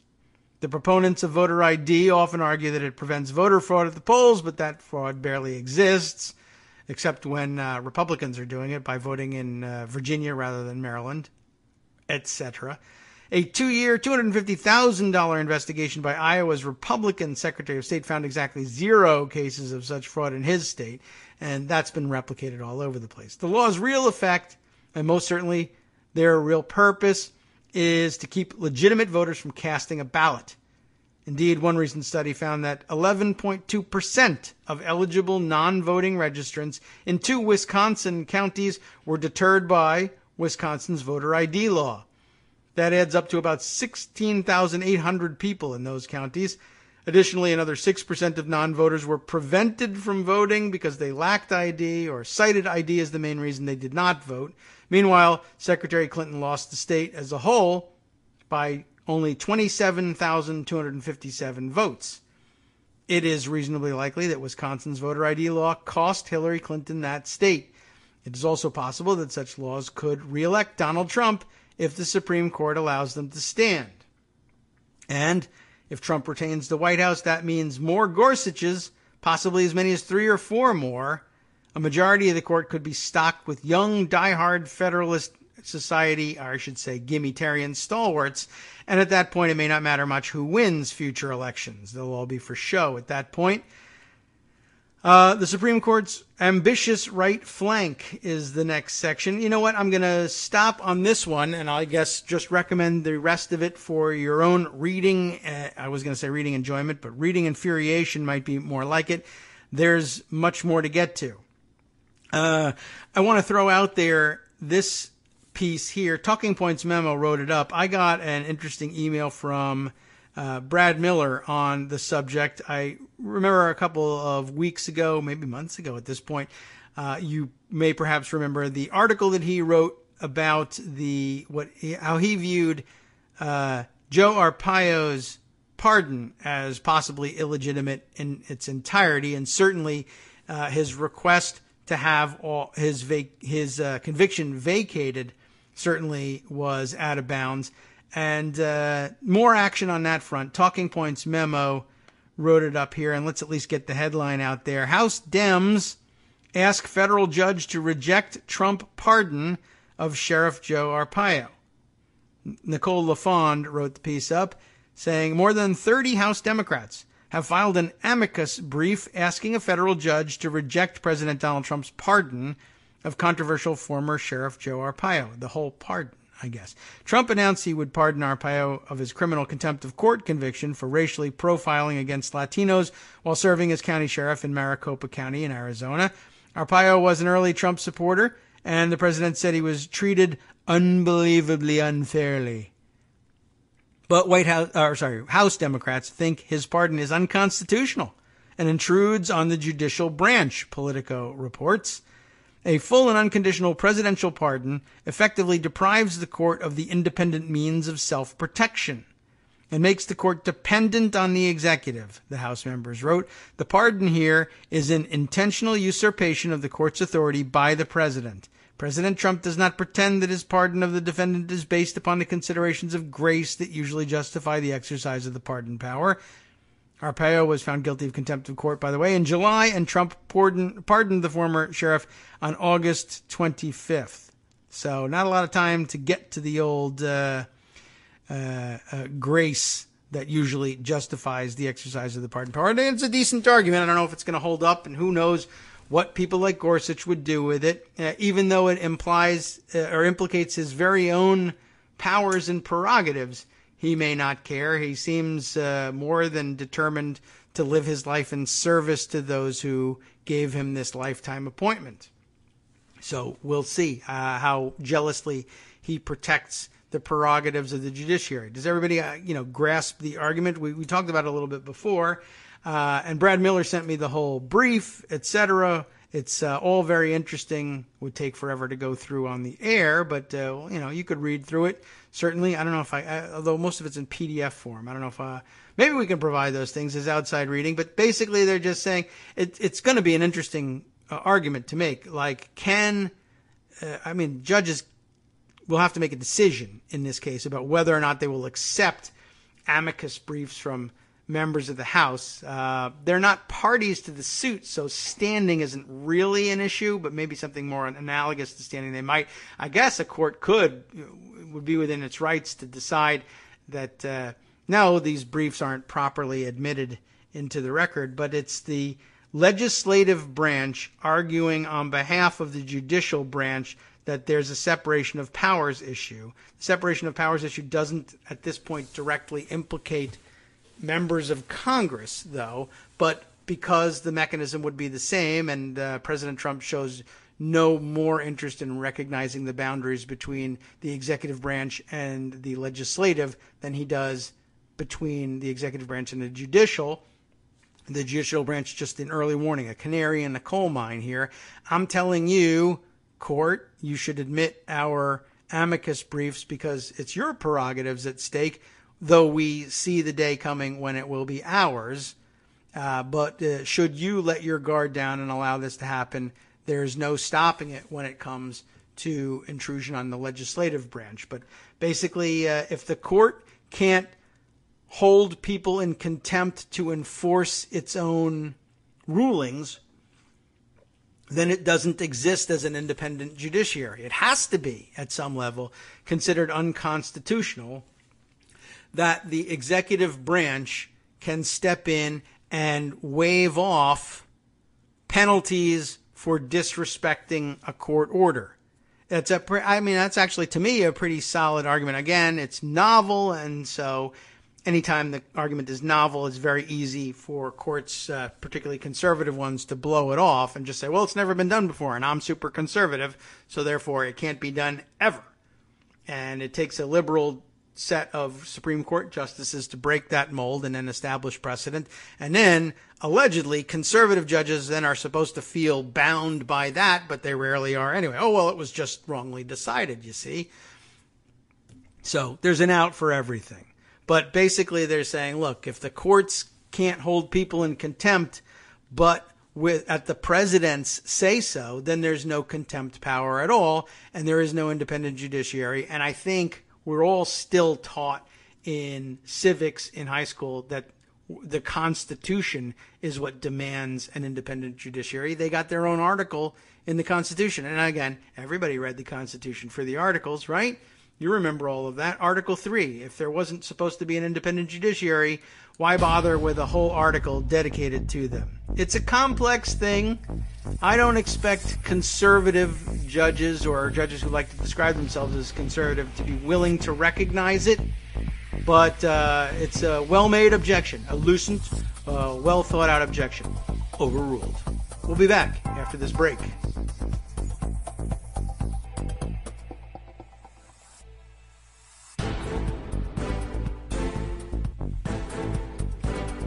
Welcome back to the Kagro in the Morning Show here on Netroots Radio, and hi and good morning to everybody listening in Rochester, New York on WRFZ, Rochester Free Radio. Good to have you with us, and I neglect to thank you for joining us often enough. Thank you. We appreciate having you there. We appreciate the folks at Rochester Free Radio for appreciating the show and giving us a shot as your morning feature. Okay, thanks for waiting through the break with us. Let's try and make a coherent ending to the show, shall we? This may seem like I am jumping off the path, but I'm going to put together a a narrative from a couple other stories that deserve your attention. We'll start here. A good question being asked and a good tweet I saw sharing it. Why is no one talking about the alleged Tennessee church shooter's religion? We didn't get a chance to mention that one on the show. That happened over the weekend, and of course I took notice of the fact that there was yet another church mass shooting over the weekend, and there was a gun fail sort of angle to it too. As I had read early on in the reporting, a parishioner had a gun on them and apparently confronted the gunman, which was, that was the big plan for gun advocates. If parishioners can carry their own weapons with them to church, then when a church shooter shows up, they will end the carnage by shooting the shooter. And yes and no. It's a mixed bag in terms of the results on that one. Once again, I guess he confronted the shooter, and the early reports, and I don't think it's even discussed in this article, and I should pull up the news articles if I can find them that do discuss it. And it may not be this may not be operative as a fact, quote unquote fact, about the incident any longer, for all I know. I didn't follow up on it, but I understand that a gun-owning parishioner confronted the gunman, and the gunman pistol whipped the guy and then shot him. But then shot himself, rather. I don't know whether he shot the person that he pistol whipped, but that's not the way that's supposed to go. And I don't know what this confrontation thing is. And I mean, maybe it was great restraint, and maybe this is the way we actually want these things to go. I don't know enough about the incident. But, of course, very often the gun enthusiasts assure us, well, if a shooter comes in, I'm not going to confront the guy. I'm going to shoot him.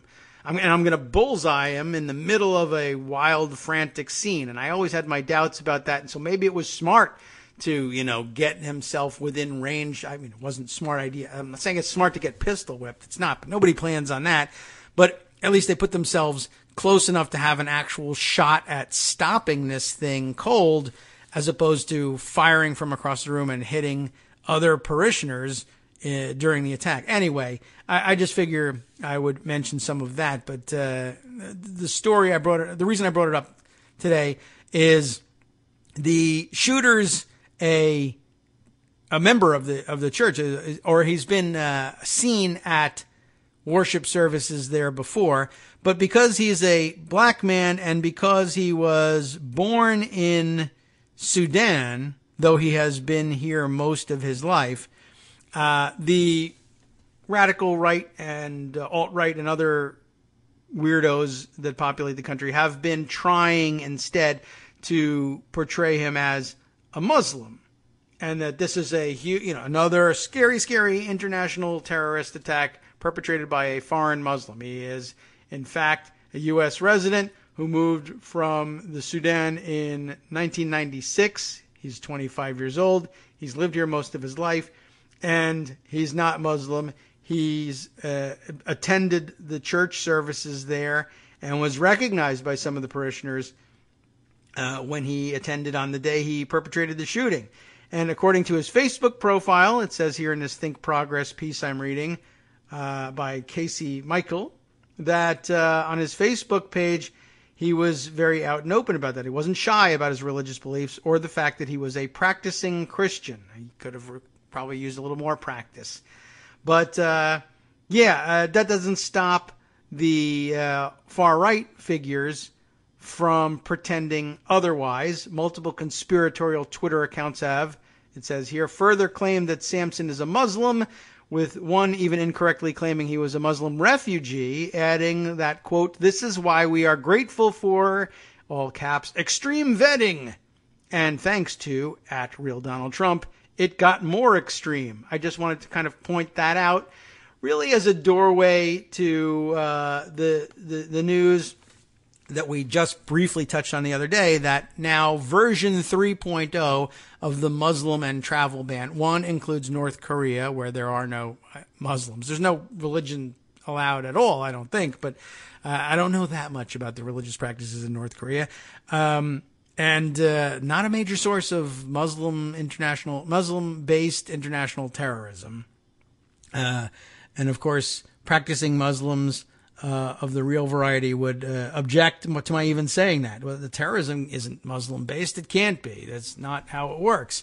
But, people claiming to be Muslim and perpetrating this violence in the name of that version of Islam that they imagine themselves to be practicing, I guess. But that's a lot of words. But under the new Twitter policy with 280 characters, if they ever give that to me, maybe I'll be able to describe it to you then. Anyway, it was more.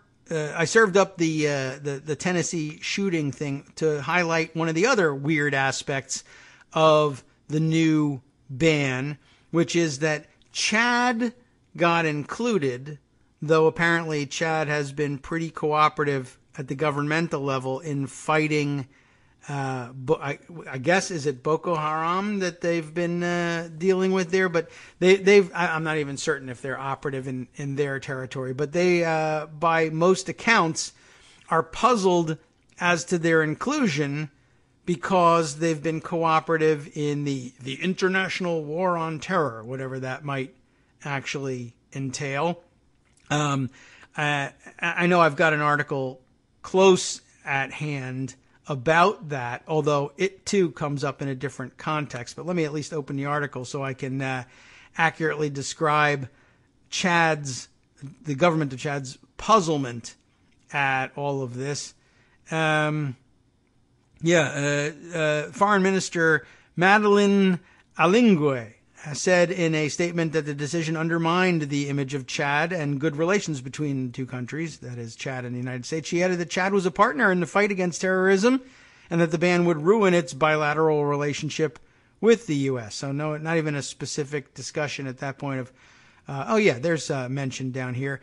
The U.S. said that Chad, a mainly Muslim country, was in this Muslim ban 3.0, was a haven for jihadist groups. But among the Lake Chad Basin nations, Cameroon, Chad, Niger, and Nigeria, it has suffered the fewest attacks from Boko Haram militants. So at least we got the Boko Haram part correct. Okay, so where was I going with all this? Chad now included in the ban. Sudan, which was in the previous version of the ban, now off the list. And I guess that's supposed to, it never really mattered. In Muslim ban 1.0, it didn't matter, A, whether you were Muslim or not, or B, whether or not you were from any of the banned countries. If you remember, some of the initial detentions, they were just detaining people if they had ever been to those countries, not whether they were from those countries. Even if they were Norwegian ex-Pols, they were being detained. You remember that one. Well, this is a pretty weird story, and it's connected in that, I just told you, if for those of you with short-term memory loss, the shooter at the Tennessee church, 1, wasn't Muslim, 2, wasn't a refugee, but 3, was from Sudan, which we just read. One of the likely MAGA hat-wearing people out there was so thankful to Donald Trump. Thank God, because of this whole shooting, that we are grateful for extreme vetting, and thanks to Real Donald Trump, thanks to him, it got even more extreme, except what did it do? It actually exempted the country that the shooter was originally from, if that has anything to do with his motivations whatsoever. But two, he had been here most of his life. He's not here as a refugee. None of this would have touched any of it. And even if it had, he just eliminated Sudan from the list and added Chad. And that doesn't make any sense. Now, there was some speculation about what would Chad be doing on this list at all. And I picked up the article I was just taking a look at before from a tweet from Cheryl Rofer, who read the article that she attached and said, wondering how much of a role Chad's case against ExxonMobil played in its being on travel ban 3.0. What the heck are we talking about here? Why has the U.S. expanded the travel ban to Chad and removed Sudan? That is a piece in the BBC News from Tomi Oladipo, if I'm getting his name correct. He's the BBC Monitoring Africa security correspondent. This in the USA and Canada section for the BBC News. And it's a good question. Chad has called on the U.S. government to reverse its decision to include the country on the travel ban list. Then the comments from the foreign minister that I read to you. Citizens of Chad are now banned from gaining business and tourist visas for the U.S. 7 other countries are also affected by the ban: Iran, Libya, Syria, Yemen, Somalia, North Korea, and Venezuela.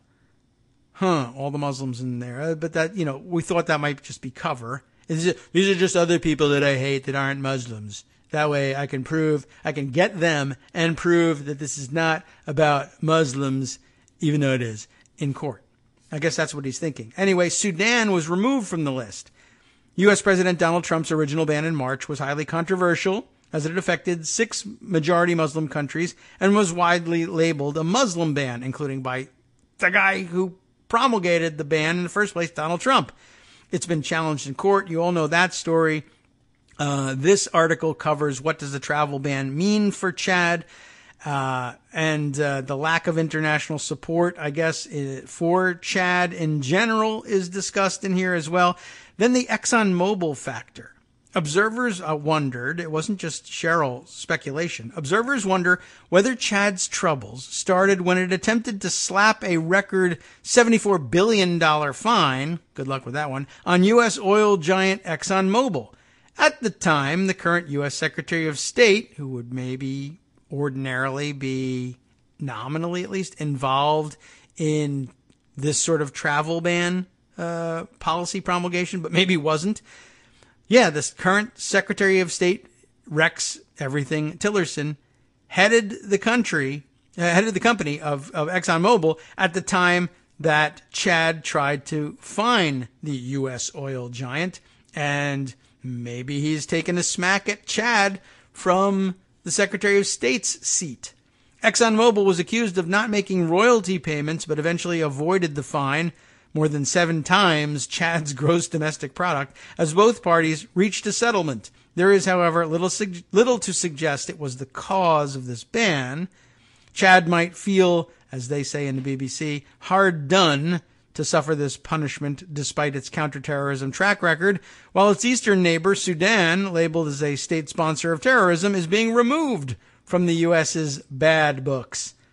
President Deby would not want to see his country experience similar diplomatic and economic isolation from the West, at least. So Sudan out, Chad in.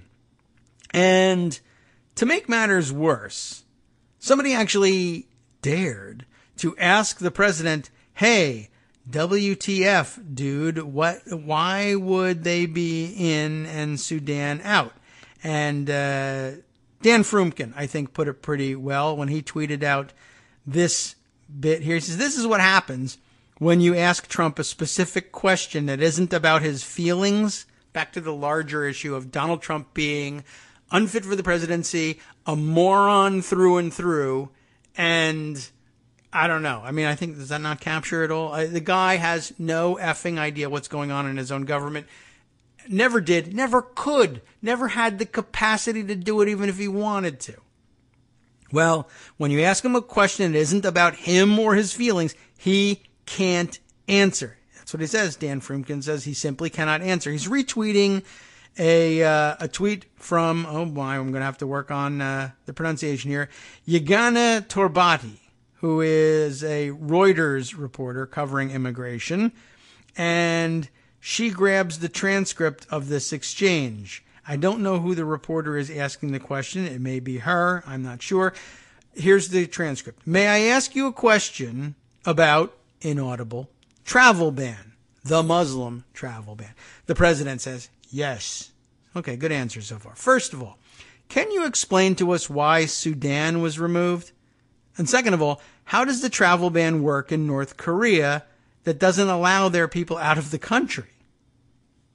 Good question, both of the parts. Of the North Korea one, good question. I mean, it should normally force the president, if they were telling the truth, to say it's symbolic. We're angry at North Korea, and possibly with good reason, but it's more symbolic than anything else. The truth of the matter is that way we can say it's not about Muslims, but okay, he doesn't want to answer either part of it. But serious question, why would Sudan come off the list? And when really just last weekend, I mean, if you really wanted to pin the blame for this church shooting on somebody, despite the fact that he's robbed you of the ability to blame Muslims for it, he is from Sudan. You could always demagogue on that, but I guess you can't because you just took Sudan off the list. What the hell's wrong with you?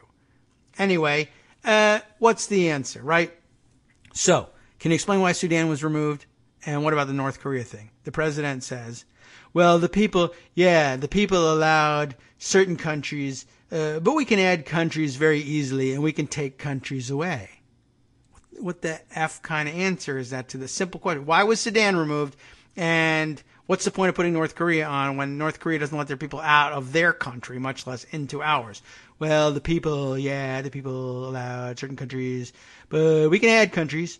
We can take countries away. Yeah. Well, what about the ones you already did? I'm asking about that. So she asks it this way.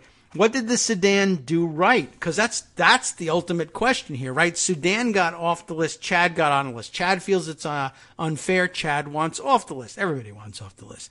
Chad will want to know, what did Sudan do to get off the list? Because we'll do whatever it takes. Whatever Sudan did, we want to do. Which is really backwards because Sudan has a much bigger problem with Islamist terrorist militants than Chad does, apparently, although I'm not really qualified to make that call.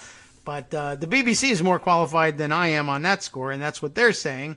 So it's really just a question of what does Chad have to do to get back off of it, right? What did Sudan do right? The president answers. And as far as the travel ban is concerned, whatever it is, I want the toughest travel ban you can have.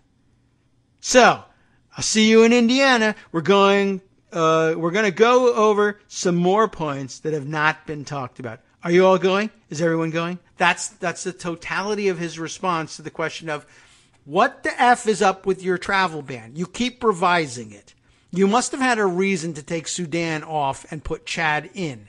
All we're asking is, what the hell is the reason? This is your policy. Why did you do it?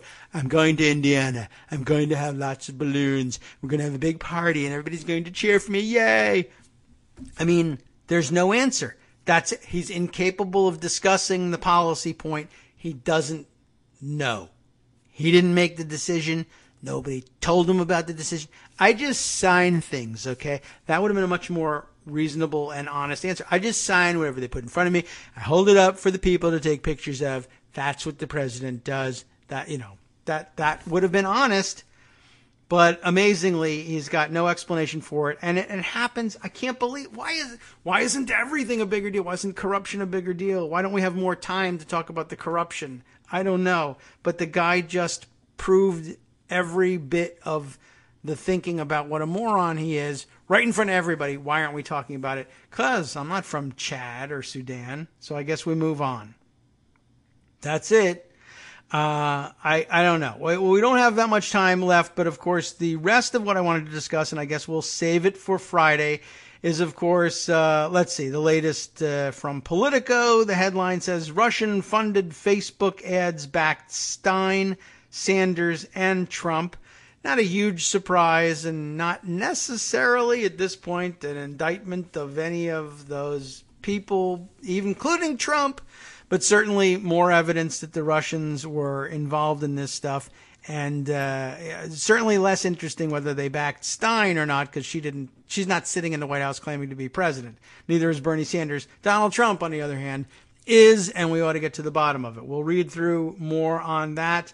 But lots and lots of Facebook and Russian interference stories to get to, including one I guess we'll follow up on from yesterday. Yesterday's infuriating story about the fake cop, which is a different sort of fake news story than the Russian involved ones are. But the Russian involved ones, or rather, the identity theft style ones. That one I don't think directly involved Russians in the reporting that we read, but rather that, well, there were some people with some Russian and Eastern European sounding names involved, and it may end up being the case that they were funded in their activities through Russian contributions in some way. That was not even intimated in the story we were reading yesterday, but I would not be surprised to see that come up. But here, the Daily Beast has got an example for us of a similar identity theft style Facebook fake news operation that does directly involve Russians. And it's an exclusive story about it at that. Exclusive, they say. Russians impersonated real American Muslims to stir chaos on Facebook and Instagram. Kremlin trolls stole the identity of an authentic U.S. Muslim organization, first to smear John McCain and Hillary Clinton, then to sing her praises. This reported by Ben Collins, Kevin Poulsen, and Spencer Ackerman in the Daily Beast yesterday. The Facebook group United Muslims of America was neither United Muslim nor American. Discuss. Talk among yourselves. Instead, sources familiar with the group tell the Daily Beast it was an imposter account on the world's largest social media network that's been traced back to, you'll never guess, the Russian government. Using the account as a front to reach American Muslims and their allies, the Russians pushed memes that claimed Hillary Clinton admitted the U.S., quote, created, funded, and armed Al-Qaeda and the so-called Islamic State. It claimed that John McCain was ISIS's true founder. A little shift from the Obama blame on that one. Whitewashed, blood-drenched dictator Muammar Gaddafi, and praised him for not having a Rothschild-owned central bank, and falsely alleged Osama bin Laden was a CIA agent. And embedded herein, one of the memes that they used. Did you know that ISIS apologized to Israel for firing missiles on Israel by mistake? And a picture of a bunch of supposedly ISIS fighters kneeling, interestingly enough, with Israeli flags, which of course means that they're disrespecting those Israeli flags. And how disgusting is that? I don't know what that's supposed to mean, but okay. Sources confirmed that the imposter account bought Facebook advertisements to reach its target audience. It promoted political rallies aimed at Muslim audiences, and it used the Twitter account Muslims in USA, with some underscores in there, and the Instagram account Muslim Voice to pass along inflammatory memes under cover of the UMA.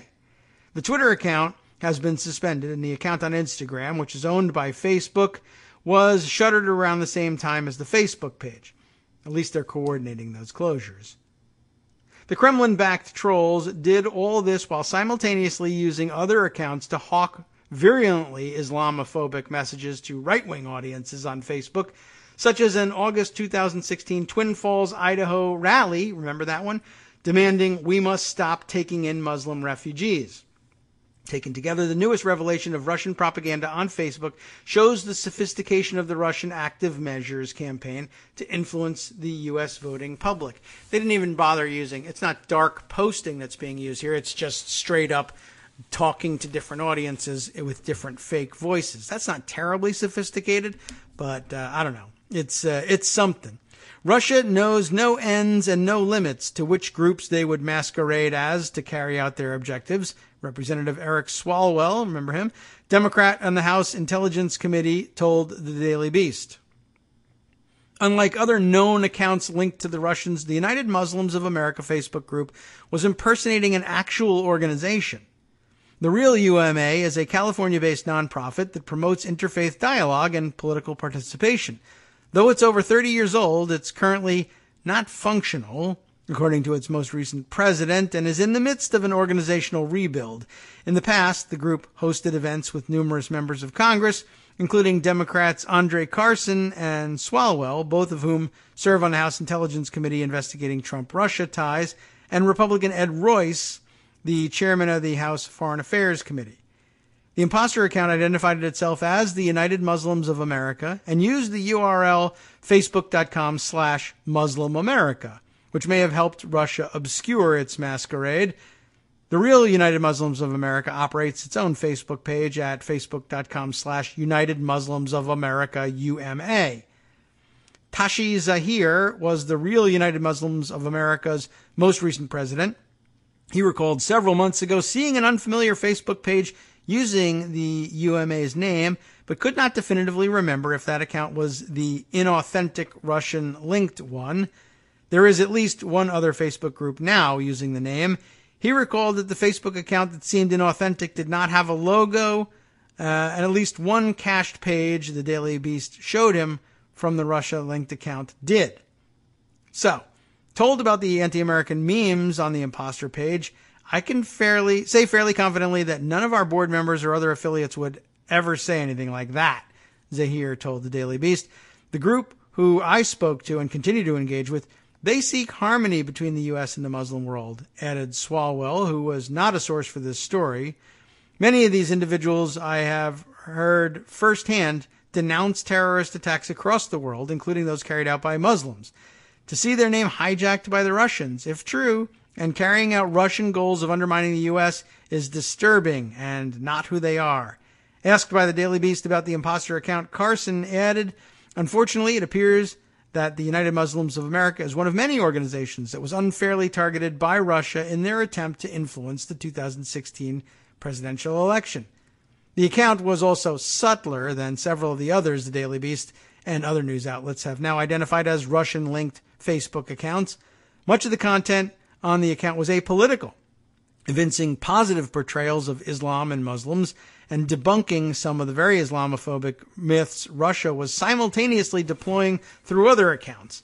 That approach might have helped the account win its 268,000 Facebook followers, but at strategic moments, those followers were treated to a sharp detour into fake news. And that's where the stuff like McCain created ISIS came in, or one post from April 2016 containing a video purporting to show that Hillary Clinton admits America created, funded, and armed al-Qaeda, ISIS terrorists, but everybody is still blaming the Muslims? ?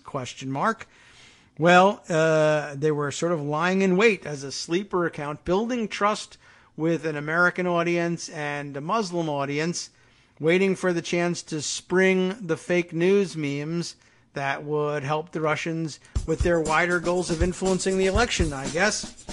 Pretty amazing. And, I guess you could call it sophisticated. It's not particularly difficult to understand. And in hindsight, you say, well, devilishly clever, but not really all that inventive. It didn't require any technical expertise, just required understanding of the way social media systems work. And really any Macedonian teenager can tell you that.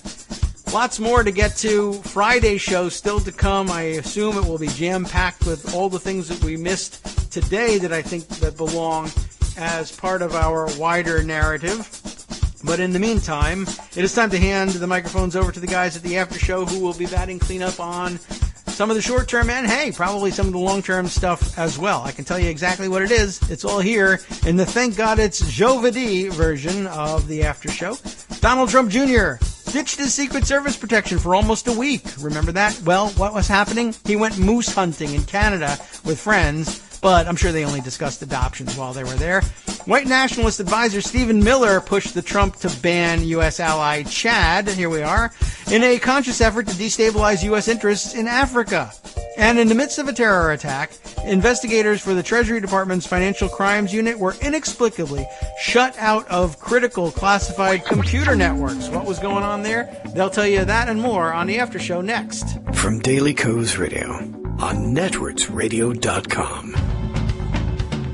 You have been listening to the Kagro in the Morning Show with David Waldman. On the last half of their show, they report that California has decided to move its primary up in a big shift for the 2020 vote. And no one fought and died under Old Glory in Trenton, Bunker Hill, Yorktown, the War of 1812, the First and Second Barbary Wars, etc., because it wasn't there. Interesting reporting. All that coming up next on the After Show.